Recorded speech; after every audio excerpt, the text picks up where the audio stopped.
안녕하세요. 대단히 반갑습니다. 일과 권리와 의무, 김태길, 일의 사회성, 야생의 머루나 다래를 자기가 먹기 위해 썼다는 행위와 같이 타인과의 관계가 별로 없는 개인적인 일도 간혹 있을 수 있다. 그러나 현대사회에서 사람들이 하는 일은 대부분은 타인과 관계가 있는 사회적인 일이다. 하나의 물건을 만들기 위하여 여러 사람들이 참여하는 공장에서의 일은 말할 것도 없으며 채소를 가꾸거나 가축을 기르는 행위와 같이 단순한 일의 경우에도 가족 또는 그 밖의 사람들과 어떤 관계가 있게 마련이다. 일이 갖는 타인과의 관계란 넓은 의미의 이해관계이다. 이해관계란 다소간의 대립이 내재하는 관계이며 사람들의 이해관계가 대립하는 곳에는 반드시 윤리의 문제가 발생한다.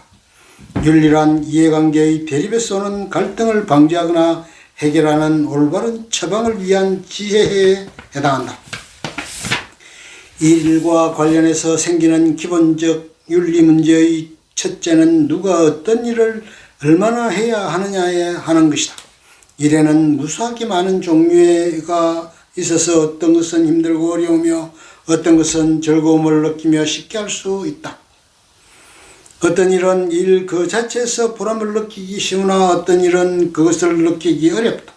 누구나 즐겁고 보람의 느낌이 강한 일을 하고자 원하는 것이 사람의 마음이나 모두가 원하는 일만을 골라서 한다는 것은 개인의 생존을 위해서나 만족스러운 사회의 존속 내지 형성을 위해서 현실적으로 불가능하다. 자기가 처음에 갖고 싶었던 일자리를 얻는 사람보다도 그것을 얻지 못하는 사람이 더 많다. 그것을 얻지 못한 사람들은 자연히 다른 일자리로 방향을 돌리게 마련이거니와 첫 번째 일자리가 아니라고 해서 다음에 얻은 일자리를 과소평가하는 것은 현명한 태도가 아니다. 실제로 얻은 일이 도리어 적성에 맞을 확률이 높으며 어떤 일이든 그 일에 대해서 높은 경지에 이르는 것은 보람된 일이다. 자기에게 주어진 일에 최선을 다하는 가운데 자아실현의 길도 열리게 마련이다. 일과 소득. 우리가 어떤 일을 선호하는 것은 그 일의 일 자체를 하고 싶은 충동 때문만은 아니며 그 일을 통해서 얻을 수 있는 수입이 갖는 매력에 몰릴 경우도 적지 않다. 특히 직업으로서 어떤 일을 선택할 경우에는 그 일 자체의 매력보다도 그 일에 따르는 수입이 갖는 매력이 더 큰 동기로서 작용하는 사례가 많다. 적성에 따라서 직업을 선택하기보다는 직업에 따르는 수입을 따라서 선택할 경우가 더 많은 것이 우리들의 실정이다. 만일 어떤 일을 하더라도 수입에는 별로 차이가 없다면 오랜 교육기간 내지 수련기간이 필요한 의사나 법률가에 대한 선호가 오늘의 한국의 경우처럼 심한 경합을 보이지는 않을 것이다. 결국 일자리를 에워싼 경쟁은 일자리만의 경쟁으로 그치는 것이 아니라 경제력에 대한 경쟁이요 전체로서의 생존 경쟁의 뜻까지 함축하는 것이 오늘의 우리의 현실이다. 힘이 많이 들고 괴로움이 큰 일일수록 수입이 많고 즐겨가며 쉽게 할 수 있는 일에는 보수가 적었다면 문제는 비교적 간단했을 것이다. 힘이 많이 드는 일은 많은 수입으로 보상되고 보수가 적은 일은 일 그 자체가 쉽고 즐거움으로 보상을 받게 될 것이므로 심각한 사회 정의의 문제가 생길 소지는 크게 줄어들 것이다. 그러나 현실은 그와 반대해서 힘이 많이 들고 괴로움이 큰 일보다도 그 자체의 즐거움과 보람이 느껴지는 일에 종사한 사람이 더 좋은 대우를 받을 경우가 많다. 이에 두 가지 면에서 모두 유리한 일에 대한 선호와 두 가지 면에서 모두 불리한 일에 대한 기피가 불가피하게 되며 불리한 일밖에 차지가 돌아오지 않는 게 층의 사람들은 이중의 불만을 갖게 된다. 여기서 생기는 문제가 즐거움과 보람을 느끼기 쉬운 일에 종사하는 사람에게 많은 보수가 돌아가고 힘든 고역으로서의 성격이 강한 일에 종사하는 사람에게는 적은 보수가 돌아간다는 것은 사리에 어긋나는 모순이 아니냐 하는 그것이며 이러한 모순은 사회의 구조의 모순에 유리한다고 볼 때 이 문제는 곧 사회 정의의 문제로 연결된다. 어떤 일자리를 누가 차지하느냐 하는 것은 자유경쟁을 통해서 결정되고 어떤 일이 얼마나 많은 대가를 받느냐 하는 것은 수요와 공급의 관계가 지배하는 시장경제의 원칙에 따라서 결정된다. 시장경제에서의 물가의 형성도 결국은 자유경쟁의 결과로서 이루어지는 것이므로 누가 무슨 일을 하고 얼마나 보수를 받느냐 하는 문제를 전체가 자유경쟁을 통해 판가름이 나는 셈이다. 그 경쟁의 과정이 공정하게만 이루어졌다면 자유경쟁에서 패배한 사람은 그가 놓이게 될 불리한 처지를 불평 없이 받아들일 의무가 있는 것일까? 문제의 핵심은 삶의 현장에서 일어나는 욕구의 대립을 오로지 당사자의 자유경쟁으로서 해결하는 것이 언제나 옳다고 볼 수 있느냐 하는 점에 있는 것으로 보인다. 우리가 인간 사회를 하나의 공동체로서의 인정하는 이상 개인 또는 집단 사이의 갈등을 약육강식의 원칙에 맡기는 것이 옳다고 볼 수 없음은 명백하다. 자유경쟁에만 맡겼을 경우 약자들이 놓이게 될 불리한 처지를 돕기 위한 어떤 사회적 조치가 있어야 마땅하다. 약자에게도 생존의 권리가 있다는 것을 부인하지 않는 한 약자에 대한 보호 책임이 사회에 있음은 의심의 여지가 없다. 일자리를 에워싼 경쟁에서 패자의 위치로 밀려난 약자를 보호하는 길은 실력이 부족한 사람에게 감당하기 어려운 일자리를 맡기는 방향에서가 아니라 약자에게 돌아간 일자리를 경제적으로 우대하는 방향에서 찾는 것이 합리적일 것이다. 의사로서의 자격을 갖추지 못한 선방공에게 환자를 맡기거나 과학적 지식이 약한 미장공에게 연구실을 맡길 수는 없는 일이며, 다만 선방공이나 미장공이 하는 일에 대한 보수의 수준을 올리는 방향으로 불평등을 조정해야 할 것이다. 그러나 무엇을 기준으로 삼고 어느 정도의 대우로서 약자에게 돌아간 일자리를 보호하는 것이 공정한가 하는 것은 매우 어려운 문제로 남게 된다. 일자리와 임금 격차. 현재 우리나라 임금 지급의 실태는 고학력자와 저학력자, 관리직과 기능직, 숙련공과 단순 노동자 사이의 격차가 심하다. 같은 고학력자 사이에서도 직종에 따라서 수입의 격차가 크고, 같은 회사에 근무하는 관리직 가운데서도 중력과 평사원 받는 대우 사이에는 현격한 차이가 있다. 전용 승용차와 항공비 등 부수적 혜택까지 계산에 넣을 경우 고위직에 종사하는 사람들은 하위직에 종사하는 사람들에 비해서 수십 배의 우대를 받을 경우가 허다하다. 기업주에게 돌아가는 이익금까지 계산한다면 고소득자와 저소득자의 차이는 더욱 벌어진다. 유흥업소에서 노래를 부르거나 우스갯소리를 하는 사람의 하루 저녁 수입이 수레를 끌고 쓰레기를 치우는 환경미화원의 한 달 수입보다 훨씬 많은 경우도 있다. 이러한 실정에 잘못된 점이 있다는 것을 우리는 직관적으로 느낀다. 그러나 무엇이 어디서부터 잘못됐으며 무엇을 어떻게 고쳐야 옳은지에 대해서 만인이 수긍할 수 있는 원칙과 방법을 제시하기는 매우 어려운 문제이다. 여기서는 몇 가지 예비적 고찰을 통하여 문제의 핵심을 좀 더 분명히 밝히기를 시도하는 것으로 만족하고자 한다. 일자리와 그 대우에 관한 문제를 완전한 자유시장의 논리에 일임하는 것이 인간사회를 하나의 공동체로 인정하는 견지에서 볼 때 사례에 맞지 않는다면 일자리와 일의 성과를 만인에게 평등하게 분배하는 것은 인간 존재의 현실에 맞지 않는다. 일자리는 사람들의 능력에 따라서 맡겨야 일이 일같이 될 수 있으며 일의 실적에 관계없이 만인을 평등하게 대우할 경우에는 탁월한 능력을 가진 사람들이 노고를 아끼게 되어 생산성이 크게 떨어질 염려가 있다. 따라서 우리가 취해야 할 길은 한편으로는 공개된 경쟁을 통하여 사람들의 능력 발휘를 촉진하고, 다른 한편으로는 경쟁력이 약한 사람들의 생존권을 보호하는 중간 노선에서 찾아야 할 것이다.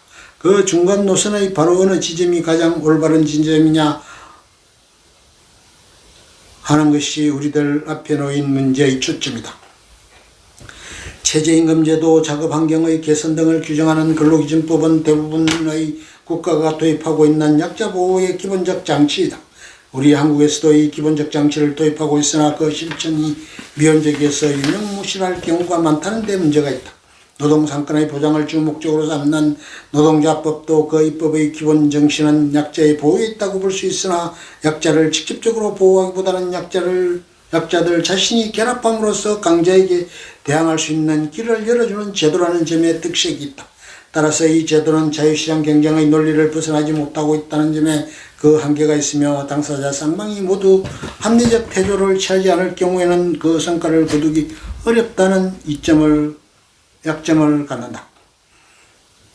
약점을 가진다. 그리고 근로자들이 개별적으로 분산되어 있어서 조직적 단결을 하기 어려울 경우에는 이 제도를 가동하기 어렵다는 것도 또 하나의 문제점으로 지적될 수 있다. 윤리의 본질은 자율성에 있다. 근로자들의 단결된 힘에 밀려서 마지못해 그들의 처우를 개선하는 것은 윤리적 해결이기보다는 힘의 논리에 의한 해결이다. 더욱 협동적이고 더욱 명랑한 사회 실현을 위해서는 분배의 주도권을 장악한 강자의 편에서 자진하여 약자의 처지에 놓인 사람들의 정당한 몫을 나누어주는 것이 이상적이다. 그러나 이상이란 본질상 먼 목표에 불과한 것이며 강자 계층의 윤리적 자율만을 발전 끼고 앉아서 기다릴 수 없는 것이 우리들의 현실이다. 이러한 현실은 생활력이 약한 사람들 또는 유리한 일자리에서 밀려난 사람들의 생존권을 보다 적극적으로 보호할 수 있는 제도의 확립을 요청한다. 복지사회정책. 여러 나라에서 시도하고 있는 복지사회정책은 불우한 계층의 생존권을 보호하고자 하는 제도의 구현이라고 볼 수 있을 것이다. 복지사회정책을 실시하는 국가에도 몇 가지 유행이 있다. 그 가운데서 가장 초보적인 것은 매우 소극적으로 복지사회정책을 강구하는 나라로서 미국을 그 대표적 사례로 들 수 있다. 미국의 경우는 우선 기업을 살림으로써 국민의 총생산을 높이고 나서 그것을 토대로 저소득층의 생활 보장 문제를 해결한다는 순서를 밟는다.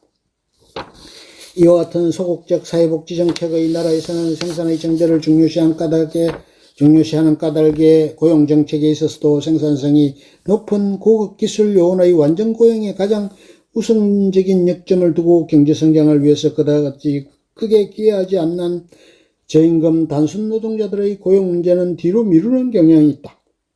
요컨대 생산의 능률을 높임으로써 국민의 총생산을 늘린 다음에 누진율의 세금 제도를 통하여 고소득층의 수입을 저소득층에 다시 나누도록 한다는 것이 이 소극적 복지사회 정책의 기본 방침이다.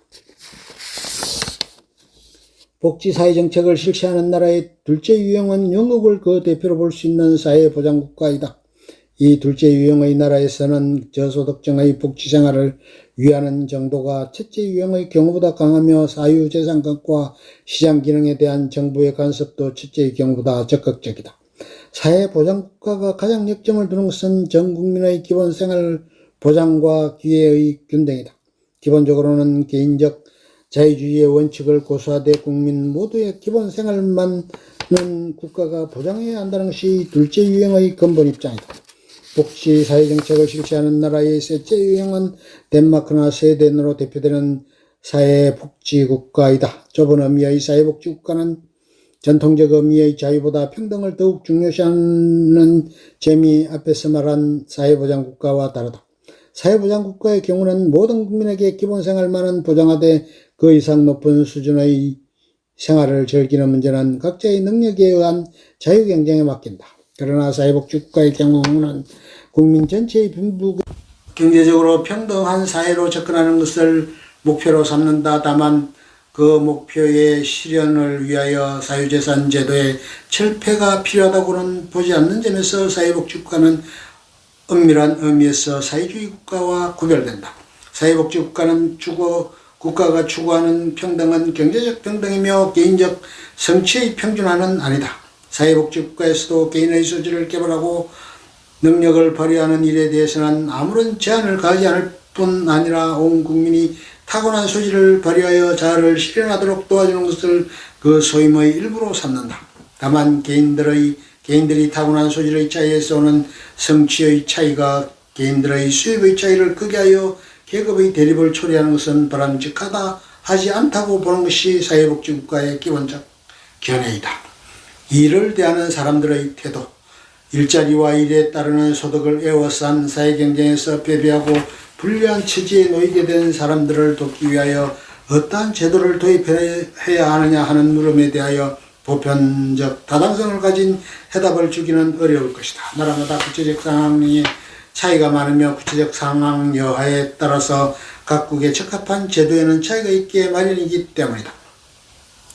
한 나라의 일과 관련된 구체적 상황 가운데서 가장 큰 비중을 차지하는 것은 그 나라 사람들의 일에 대한 태도 또는 일에 대한 가치관이다. 일반적으로 말해서 이상적인 제도일수록 그것이 성공을 거두기 위해서는 높은 수준의 인간성을 요구하거니와 일과 소득 분배에 관한 제도의 경우 그 제도 밑에 있는 사람들의 일에 대한 태도 또는 일에 대한 가치관 여하에 그 성패가 달려있다고 말할 수 있을 것이다. 일을 대하는 올바른 태도의 기반이 되는 것은 일의 사회성에 대한 투철한 인식이다. 우리는 누구나 사회 안에 살고 있으며 모든 일은 사회생활의 일부인 까닭에 우리가 하는 모든 일에는 자연히 사회성이 따르게 된다. 우리는 일을 통하여 사회에 참여하고 일을 통하여 사회에 봉사한다. 일을 통하여 사회에 참여한다 하면 우리에게 일할 권리가 있음을 함축하며 일을 위하여 사회에 봉사한다 하면 우리에게 일할 의무가 있음을 의미한다. 우리에게 일할 권리가 있다 하면 일할 능력을 가진 모든 사람들에게 일자리를 마련해 줄 책임이 사회에 있음을 함축하며 우리에게 일할 의무가 있다 하면 일의 괴로움이 그것을 거부할 충분한 이유가 될 수 없음을 의미한다. 대부분의 일에는 노고가 따르기 마련이나 그 노고의 정도는 일의 종류에 따라서 상당한 차이가 있다. 여기서 힘들고 괴로운 일을 피하고 그 반대 일을 막고자 하는 경쟁이 불가피하게 되거니와 이 경쟁이 정정당당하고 교범에 따르도록 노력하는 것은 우리들 모두의 책임이다. 그리고 노고가 많은 일을 맡게 된 사람들이 일에 대한 보수에서도 불리한 처지에 놓이게 되는 사회 현실의 모순을 시정하기 위하여 성실한 배려를 하는 것도 우리 모두의 책임이다. 끝.